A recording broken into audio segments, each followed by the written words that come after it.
Esta historia me la contó uno de nuestros seguidores. Lo llamaré Javier. Me dijo, algunas herencias no se pagan con oro, sino con silencio. Guadalajara, 2003. Una cálida mañana de marzo. La niebla aún se cernía sobre la ciudad como humo, mezclándose con el bullicio del tráfico matutino. En el norte de la ciudad, en una antigua mansión rodeada de altos muros, se celebraba un funeral. La ceremonia era en honor a don Emilio Vargas, un hombre duro pero justo, conocido en el mundo de los negocios como Don Hierro. Ese día, todos estaban de luto, todos, excepto su hijo Javier. Javier no derramó ni una lágrima al mirar el ataúd de su padre. Porque hacía años que las lágrimas habían sido sustituidas por una ira silenciosa. Todas las cosas que no había podido decirle a su padre ahora se enterraban con él. A su lado estaba Esteban Cortés, el antiguo socio de su padre. Con su traje negro, parecía un hombre pulcro y digno de confianza. Abrazó a Javier y le susurró al oído, «Todo estará a salvo contigo, hijo mío», con voz suave pero sin sinceridad. Javier solo asintió con la cabeza. Lo que no sabía en ese momento era que ese hombre le arrebataría todo lo que tenía en la vida en poco tiempo. Unas semanas después del funeral, entraron en escena notarios, abogados y documentos. Los trámites de la herencia determinarían el futuro de la gran empresa familiar que su padre había dejado, llamada Vargas Industrial. Javier era el único hijo de su padre, naturalmente, él debía tomar el control. Pero cuando se abrieron los archivos, su abogado ni siquiera pudo mirarlo a la cara.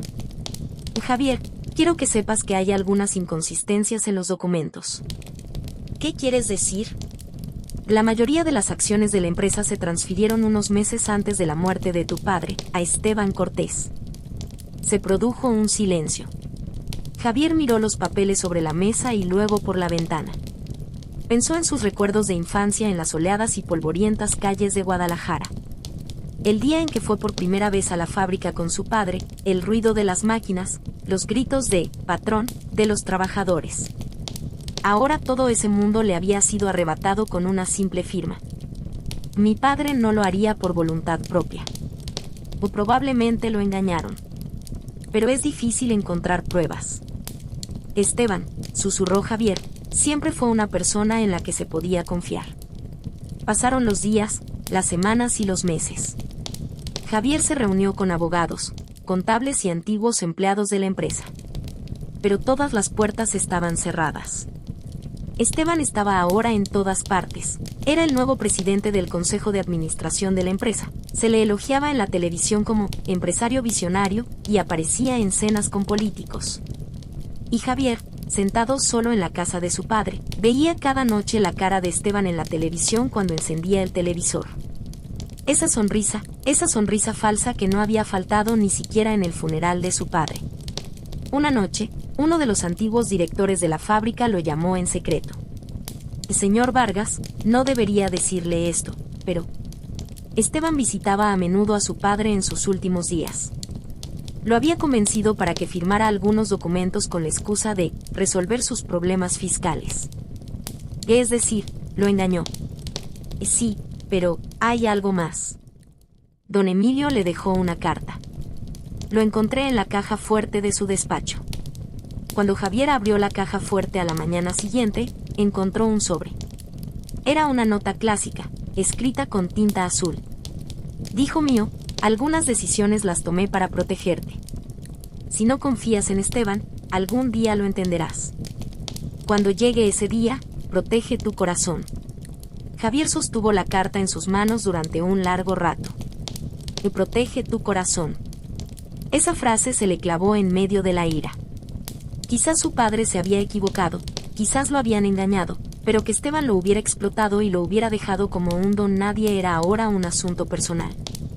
Cuando llegó el año 2004, alrededor de Javier no quedaba más que silencio.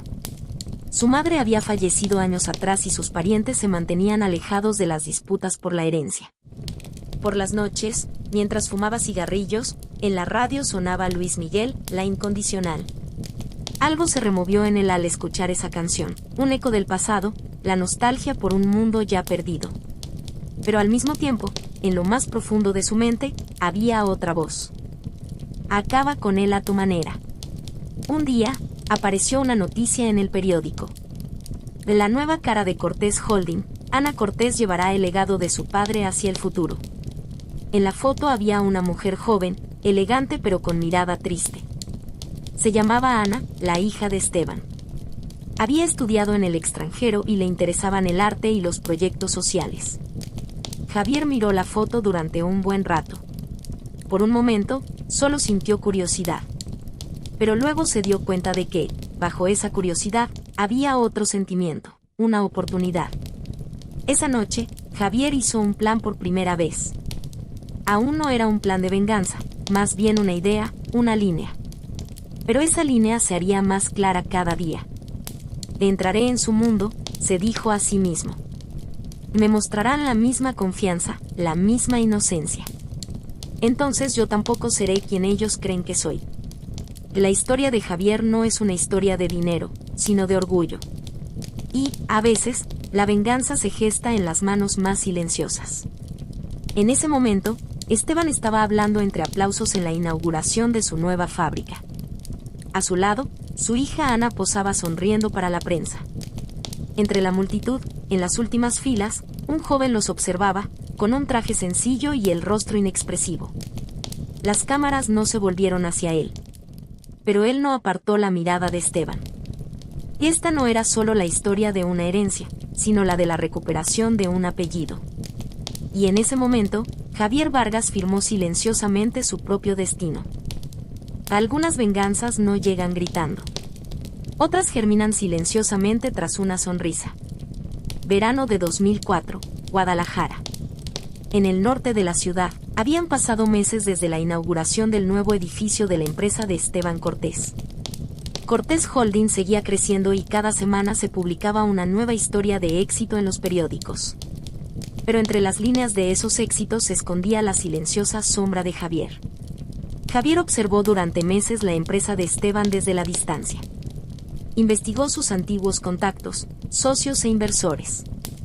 Se dio cuenta de que, tras el cambio de propiedad, muchas pequeñas empresas subcontratistas habían quedado excluidas. Esto supuso una oportunidad para él, infiltrarse desde fuera, de forma silenciosa.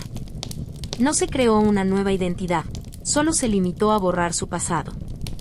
Ya no era Javier Vargas, hijo de don Emilio, sino Javier Morales, consultor de mediana escala.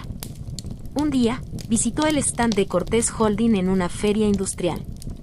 Habló con el director de Relaciones Públicas de la empresa y luego hizo algunas sugerencias técnicas sobre proyectos de eficiencia energética.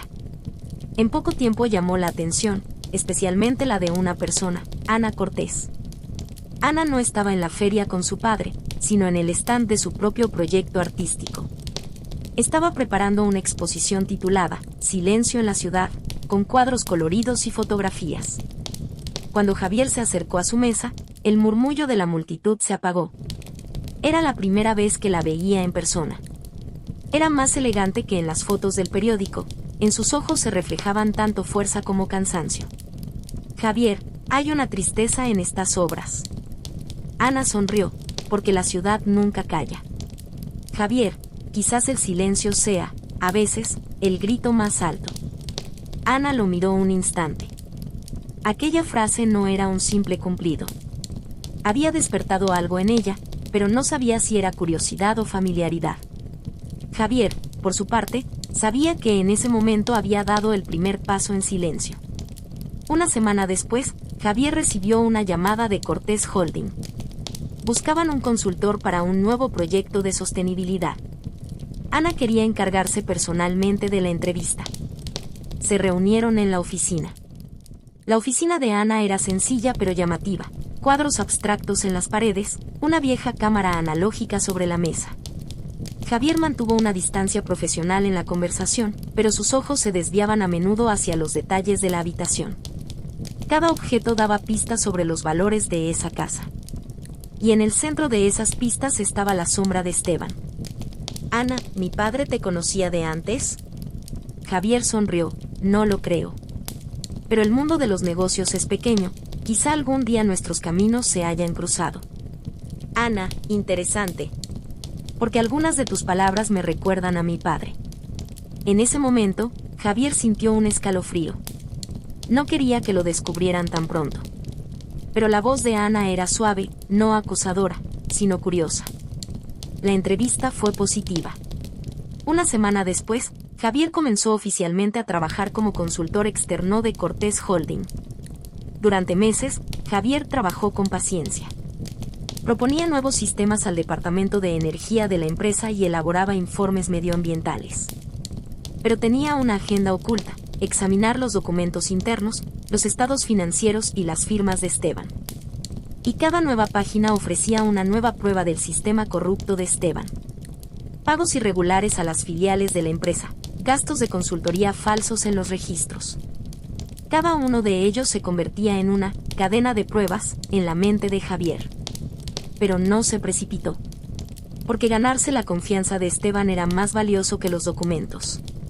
Una noche, en una cena de empresa, Esteban finalmente se presentó ante él. En un gran hotel, bajo una luz tenue. El carisma de Esteban seguía intacto. Todo el mundo se agolpaba a su alrededor. Ana presentó a Javier a su padre con una extraña calidez en la voz. Ana, papá, este es Javier Morales. Nuestro nuevo asesor energético. Es muy competente. Esteban le tendió la mano. Ah, los jóvenes talentos, el futuro de nuestras empresas. ¿De dónde eres, hijo? Javier, nací aquí, señor. En Guadalajara. Esteban, estupendo. Me alegro de verte. Espero que trabajes con nosotros durante mucho tiempo. Se dieron la mano. Javier, mientras miraba la mano de Esteban, recordó la carta de su padre: protege tu corazón. En su interior se produjo un breve conflicto, una línea divisoria entre el odio y la profesionalidad.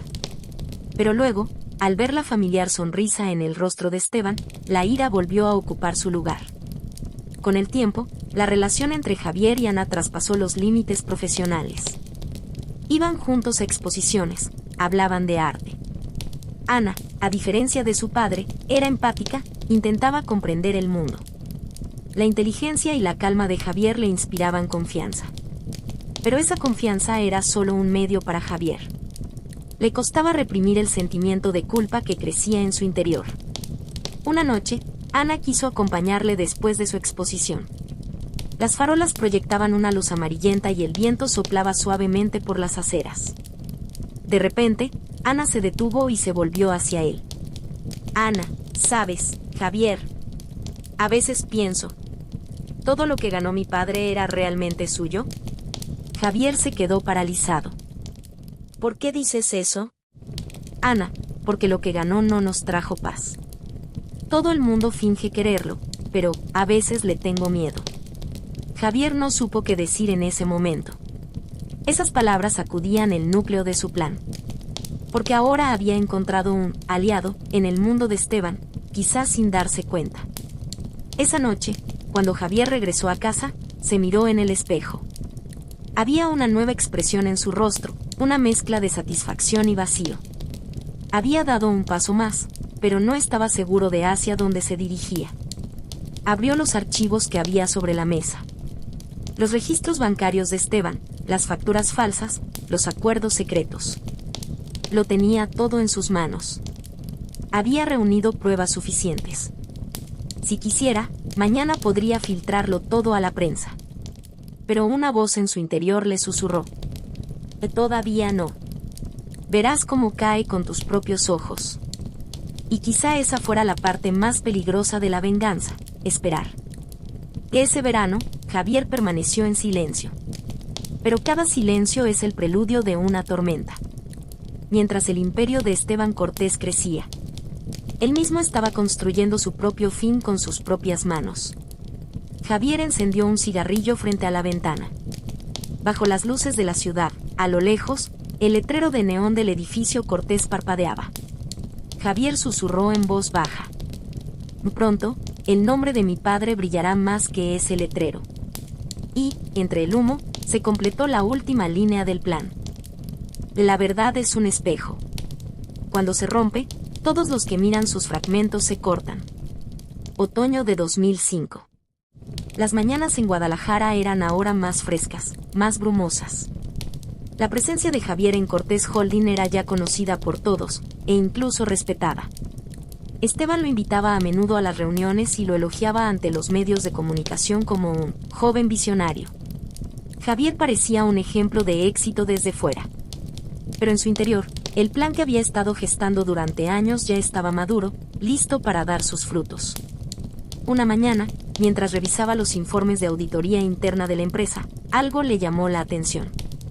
Una empresa ficticia llamada Proyectos del Norte había recibido millones de pesos en los últimos 3 años. Las firmas en los documentos eran de Esteban, pero en algunas páginas también aparecía la firma de Ana. En ese momento, a Javier se le encogió el corazón, quería creer que Ana era inocente. Pero los documentos decían lo contrario. Esa noche se reunió con Ana. Mientras tomaban café, Javier, sin abrir el expediente, solo le preguntó: «Javier, ¿confías ciegamente en tu padre?» Ana se detuvo un momento.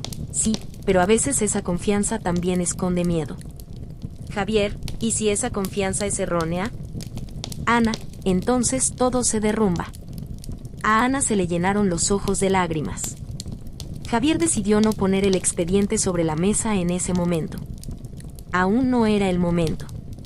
Una semana después, Javier copió los documentos en secreto y los entregó a los inspectores fiscales a través de un conocido.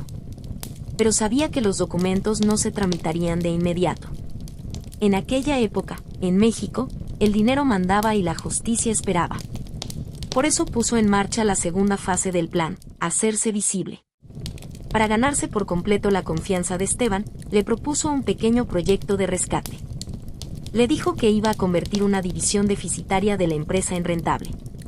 Esto le gustó a Esteban, porque tal éxito aparecería en la prensa como un nuevo milagro de Cortés. Javier trabajó durante meses, manipuló las cifras y presentó el proyecto de forma deliberadamente brillante. Y finalmente convenció a Esteban de su propia mentira. Se organizó una rueda de prensa. Cámaras, flashes, aplausos. Esteban puso la mano sobre el hombro de Javier en el estrado. «Esteban, aquí está el líder del futuro. Vargas, Morales». Un lapsus momentáneo. Una palabra, Vargas. Hubo un breve silencio en la sala, pero nadie le dio importancia. Solo Ana se dio cuenta de la tensión en el rostro de su padre. Esa noche, Esteban llamó a Javier a su despacho privado. Cuando cerró la puerta, en la habitación se percibía el olor a tabaco y un profundo silencio. «Esteban, has hecho un buen trabajo, hijo. Pero me ha llamado la atención, tu apellido me resulta familiar». «Javier, quizás sea por los archivos antiguos, señor». «Esteban, quizás. De todos modos, ten cuidado. En esta ciudad, el pasado de cada uno le persigue como una sombra». Javier sonrió. «Javier, no me asusta, señor Cortés. Mi sombra sabe cuál es su camino».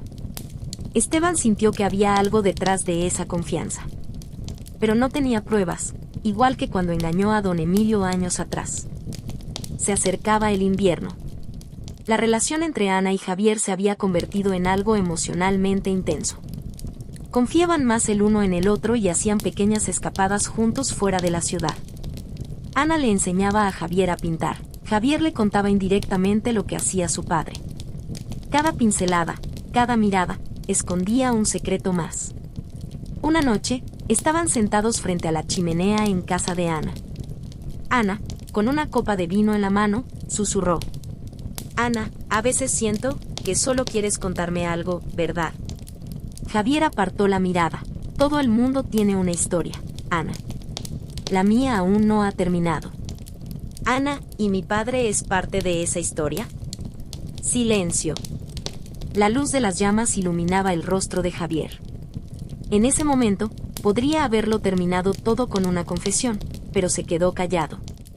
Porque cada momento que permanecía callado, el plan se hacía más fuerte. Unas semanas más tarde, ocurrió lo que Javier esperaba. Los inspectores fiscales iniciaron una investigación secreta. Pero cuando Esteban se dio cuenta, ya era demasiado tarde. Los documentos filtrados a la prensa demostraban que Cortés Holding había blanqueado dinero y realizado gastos irregulares. Los periódicos publicaron titulares como "El Imperio Cortés se derrumba". Las acciones de la empresa comenzaron a caer y los bancos retiraron los créditos. Esteban se sentía indefenso por primera vez. Pero aún no sabía ni siquiera el nombre de su enemigo. Ana, por su parte, sostenía el periódico en sus manos temblorosas aquella mañana. Se enfrentó a su padre. Ana, ¿es eso cierto? Esteban, es mentira. Todo es una conspiración contra mí. Ana, ¿pero por qué aparece mi firma en esos documentos? Esteban, porque yo lo dije, hija mía. Tú eres mi nombre, ¿no lo entiendes? Ana retrocedió. En ese momento, vio por primera vez con sus propios ojos la oscuridad que había dentro de su padre. Esa noche, Javier apareció en su puerta. Ana estaba agotada de tanto llorar. Ana, todo se ha derrumbado, Javier. Ya no puedo confiar en nadie. Javier, susurrando, a veces, la destrucción es la forma más pura de la verdad. Ana, tú también tienes secretos, ¿verdad? Javier se detuvo un largo rato, sí. Pero hoy no los voy a compartir contigo. Ana apoyó la cabeza en su hombro. Javier cerró los ojos. En ese momento se dio cuenta de que la venganza no lo había hecho más fuerte, sino más solo. Pero ya era demasiado tarde para volver atrás. A la mañana siguiente, cuando Esteban llegó a la empresa, había periodistas, manifestantes y coches de policía frente al edificio. Quería hacer una declaración a la prensa, pero nadie le escuchaba. Un periodista gritó: «Señor Cortés, ¿qué va a decir sobre la herencia de don Emilio Vargas?». En ese momento, Esteban se quedó pálido. Oír ese nombre de nuevo era como el regreso de un fantasma que había enterrado hacía años. Mientras miraba entre la multitud, vio por un instante a Javier. En un rincón oscuro, callado, observando. Esteban susurró: «Tú». Pero su voz se perdió entre el ruido. Javier rompió el contacto visual y se mezcló con la multitud. El plan se había completado. Esa noche, Ana fue a casa de Javier. Había silencio. Sobre la mesa había una vieja carta, la carta de don Emilio. Ana se quedó sin aliento al leer las líneas. Así tienes razón al no confiar en Esteban, algún día lo comprenderás.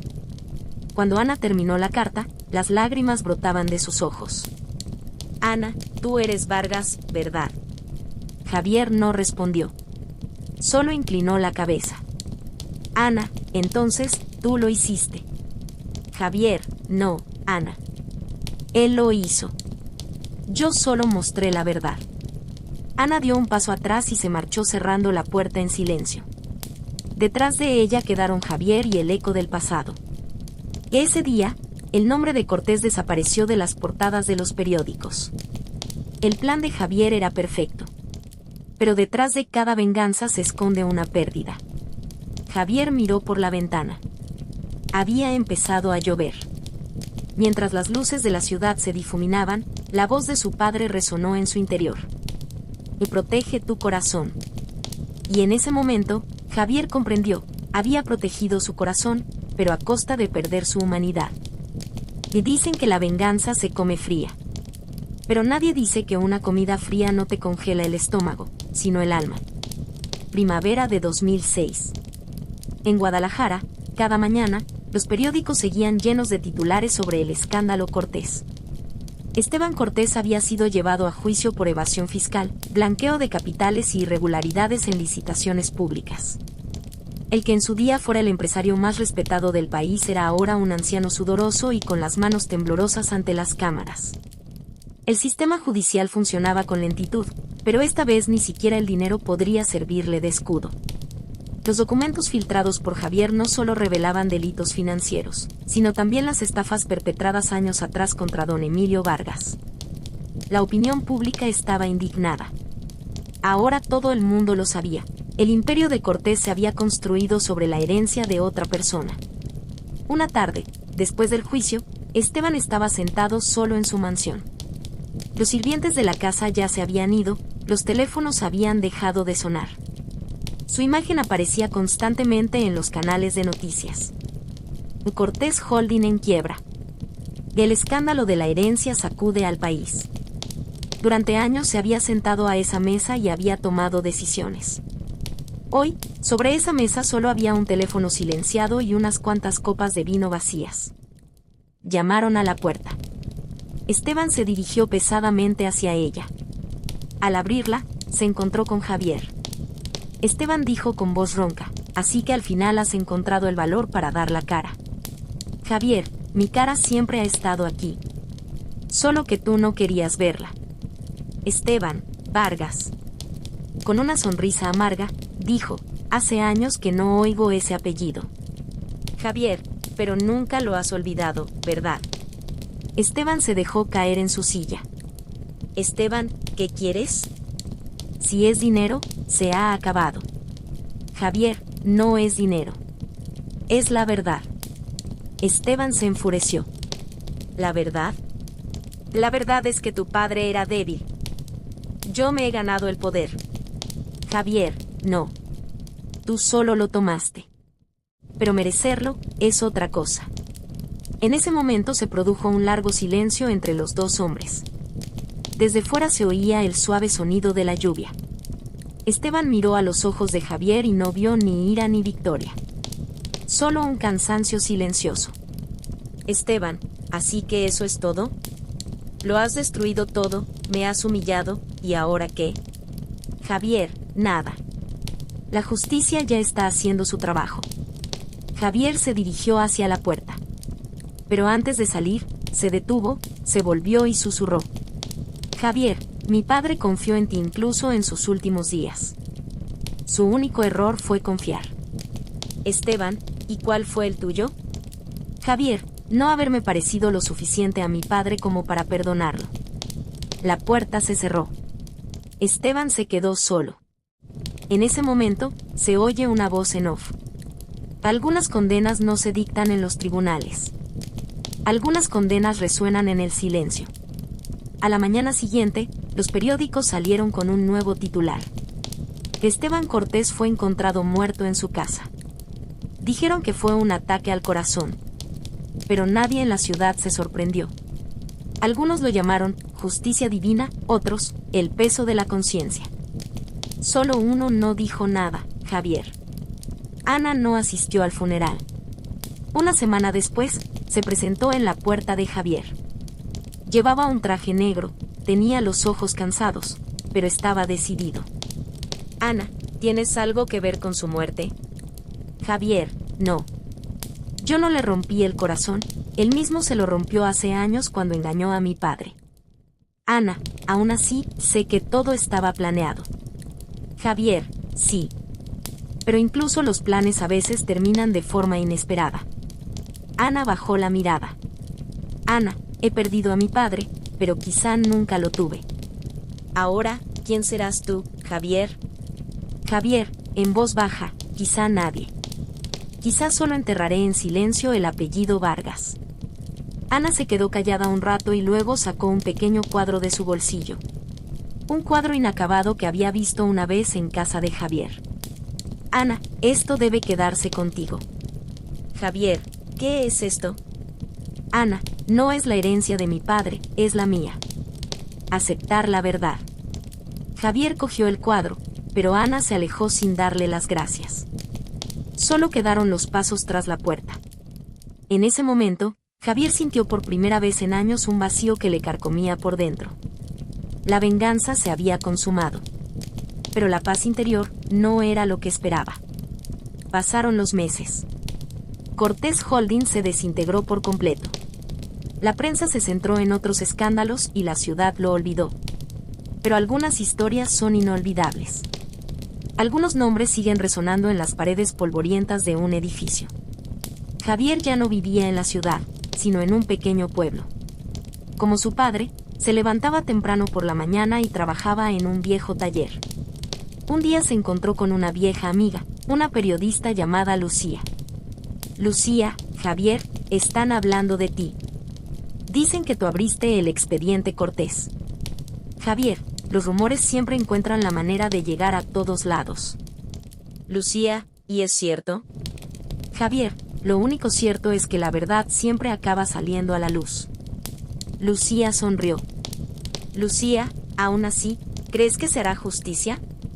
Javier, sí, pero la justicia tardía sabe a café frío. Se bebe, pero no calienta por dentro. Una noche, mientras Javier trabajaba en su taller, colgó en la pared el cuadro que tenía en las manos. El cuadro que le había dado Ana. Los colores estaban desordenados, pero en el centro había dos figuras. Dos rostros que se miraban. Uno estaba iluminado, el otro en la sombra. Javier miró el cuadro y sonrió. Y quizás esto también sea un equilibrio, se dijo a sí mismo. Uno es el rostro del crimen, el otro el de la justicia. En ese momento se oyó el sonido del viento desde fuera. Las cortinas se movieron ligeramente, la llama de la vela titubeó.